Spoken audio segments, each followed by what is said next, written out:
are inclined to say that fairs and gala days and this sort of thing are drying up, they're falling out. Perhaps they are in some areas, but not in Bo'ness. Well, my name's John McLaren, and I'm a newspaper man. I was born and brought up in the town. Well, I chose to stay on in Bo'ness and work in Bo'ness because, quite simply, it's my hometown and I love it. Bo'ness Fair Day is the biggest day we have locally. Socially, everything is geared towards this midsummer day. A new dress for the wife, new school uniform for the kids. Everything is geared towards being perfect on Bo'ness Fair Day. People in Australia, America, Canada, South Africa, everyone plans their holiday to be in Bo'ness on the fair day. Suppose electing a Bo'ness Fair Queen is school children's first taste of democracy. A Bo'ness Fair Queen is elected by fellow pupils at the schools, in the primary schools, of which there are 5 in Bo'ness. A girl is chosen to be Queen in Bo'ness. They'll say, Jean Patterson, oh, Jean, you know Jean Patterson, she was the Queen. So that's how they're identified. They are a royal family because from that day onwards, they are known until they go to the grave, yes, she was a Bo'ness Fair Queen. There's a certain distinction. You'd meet people and they'd say, oh, I know you. And they'd stand and look and then they'd say, oh, you're Jean Patterson, you were the Queen in 1939. Oh, you're Jean. My dad had been paid off. Dock Pit had closed down. He was on the dole. And I can always remember going into the classroom, into Miss Ross's classroom. And she said, oh, Jean, she says, you're beautiful. And I always remember Miss Robertson was standing crying. And I never knew yet what she cried for. I don't know what, she's still alive. Someday I'm going to ask her what she cried for. And truthfully, I always think she maybe thought my mum hadn't very much, mum and dad hadn't very much. But I think she thought, oh, well, her mum, she's done it. And that's really what I thought Miss Robertson was thinking. It's our fair and it's our day. So it's a great feeling. I was absolutely thrilled to bits. The voting finally rested amongst 3 of us and then between 2 of us, and in the end I won. And I was so thrilled at having been chosen that I'm afraid that I forgot to be sorry for the other girl. I should have been, but I really forgot to be sorry because I just wanted to get home and tell my parents that I was Queen. It's something that every girl in Bo'ness wants to be, and I'd got my wish granted. I always remember coming out of the carriage and then suddenly being aware of how close the people were to me on that narrow path. And my lips started to tremble. And I was just hoping that nobody would see it when I heard a voice saying, oh, poor soul, she's nervous. So, of course, that really made me pull myself together. I did feel a queen for that day, driving through the streets of my own town in an open carriage. I'm very proud of belonging to Bo'ness. I'm proud of being Scottish, but I'm mostly proud of belonging to Bo'ness, and I was their queen for that day. We lived in a tenement and there were no bathrooms in the tenement. An outside wash house, and I was taken downstairs and put in the tub in the outside wash house. That was how I was washed. And the lady next door to us in the tenement, she had 6 boys. She was used to scrubbing them really hard, so she got the job of scrubbing me that night. Believe you me, I was pretty sore the following morning after it. Smile, you have to smile all the time. I do remember when I got home that night, my sides of my cheeks were just so sore. I had this constant smile all the time because we had been told that no matter where you were or what you were doing, there would be somebody photographing you. It has been known, not on one occasion, on a number of occasions. A young lady has been chosen to be Queen-elect, and before she can move out of school to go home and tell her mum already knows.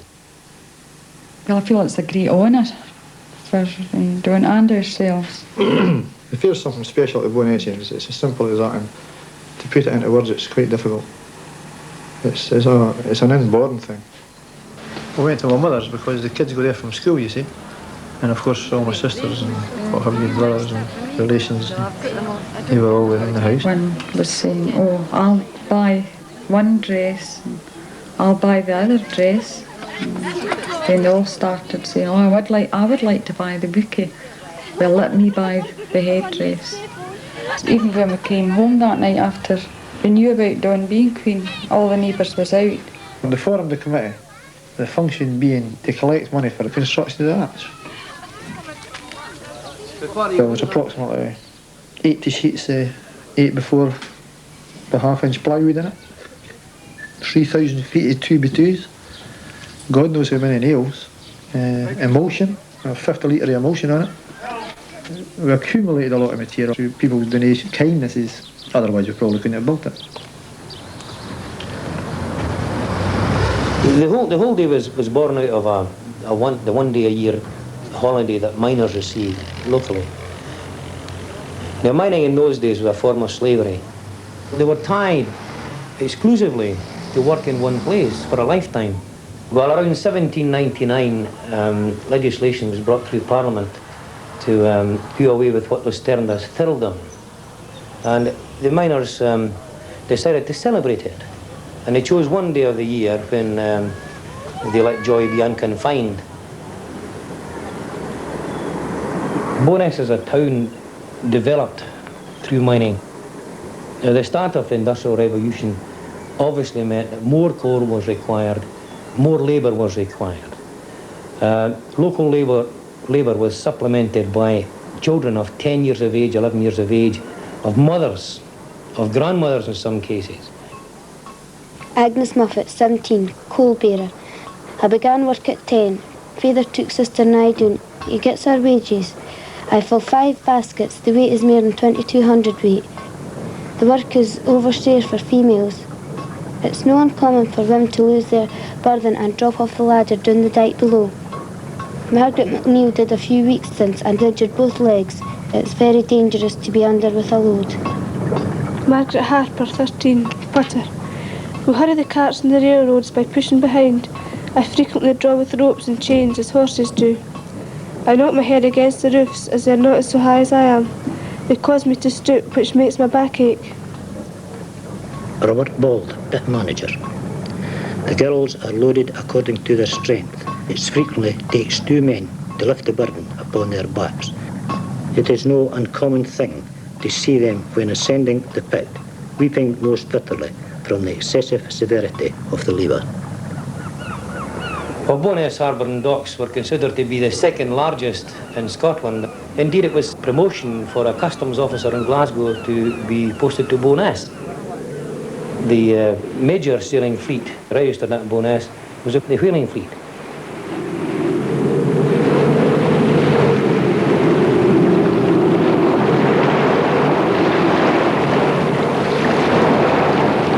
I suppose the strongest arm of the dock was the import of pit props from Northern Europe, from Russia, from Sweden.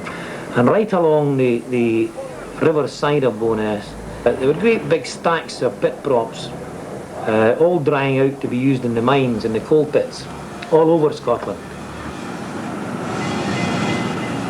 The rundown of the dock actually came as Grangemouth, their near neighbours, developed their port. Within 9 years, 1959 in fact, the whole thing was closed down, which is a bit sad when you consider the illustrious career it did have in the past. Like most other places, we have been hit by unemployment, and if my memory serves me correctly, I think it's 6.5 is the total percentage. We have the petrochemical industry in Grangemouth is the largest employers of labour in Bo'ness. But mining still provides jobs for around 1,200 men. And where before there was many, many pits, there is now only one, and that is the Kinneil Colliery. So labour very definitely dominated the scene. We used to have a 12-man town council prior to reorganisation, and there were 12 labour members. And then gradually there was a wee incursion with SNP. And since regionalisation, SNP have crept in and crept in. There was obviously a great deal of discontent at what was happening locally. and at the same time we have discontent over the general major issues involving the country. And don't forget, it came close on the heels of the devolution debacle in Parliament. These things tie together with the fact that the Labour Party is not a party which is catching the imagination, particularly of young people. The last remaining Labour Party councillor is Vice Convener of the Central Region, Charles Snedden.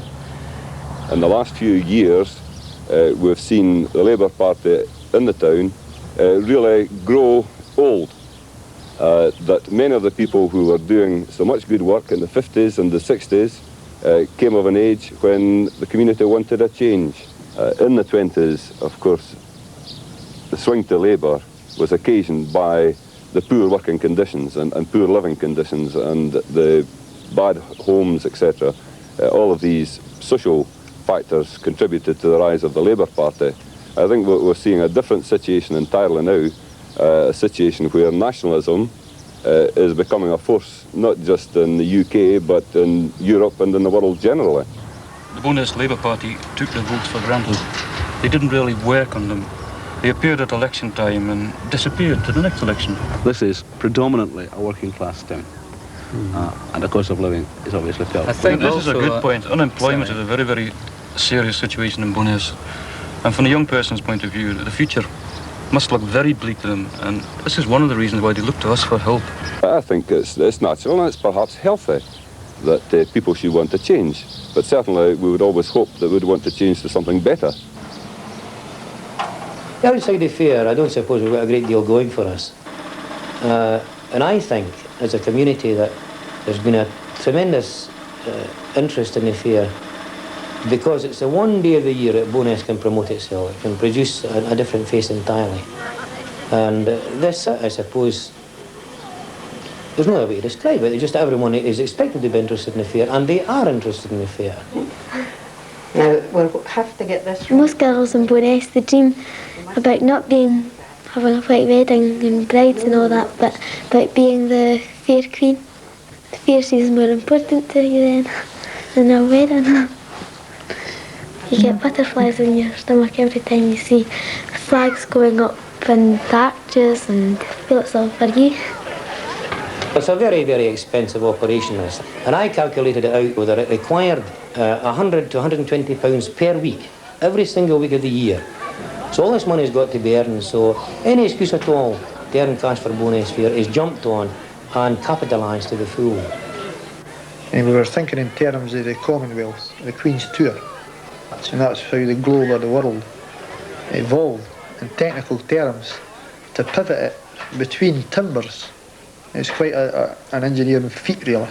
It was going wrong, but we were determined to get it right. We were determined it was going to spin after all that boy.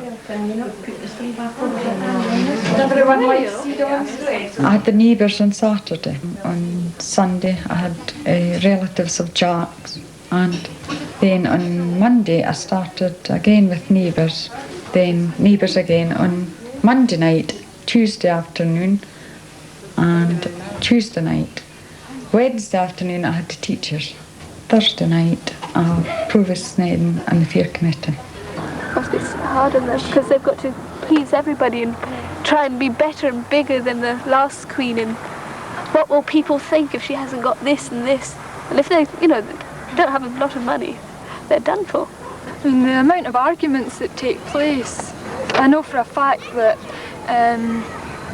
one year in the street that the Queen lived, the family was ostracised more or less because they didn't agree with the committee which had been self-appointed in the street. Well, I think the first thing that should be said is if you say anything against the fair in Bowness, you're automatically branded as a subversive. It's supposed to be for the children, but they hardly ever see anything because when they're in the park and the crowning ceremony is going on, it's more the photographers and old age pensioners and people of the town that see it rather than the children, because they're all stuck at the front and teachers standing amongst them and they just can't see anything. Well, they're at a very critical age, the 15 to 17-year-olds. And I'm not sure that they should be asked to do much in terms of the fair. They've got other things to do. The fair is for primary school children, adults, and particularly grandparents. Well, Bowness is part of the West Lothian constituency, I suppose can be considered as a marginal seat. There's only about 2,500 votes separating Billy Wolfe, SNP, and Tam Dael Labour. On the 1st of July, the European Parliament had put down for a meeting of the Public Accounts Committee, the Budget Subcommittee. And as Vice Chairman, I went to my German chairman, the MP for Regensburg, and pleaded with him to change the date because the Bowness Fair was so important to me. He quite understood this because they have similar things in Germany.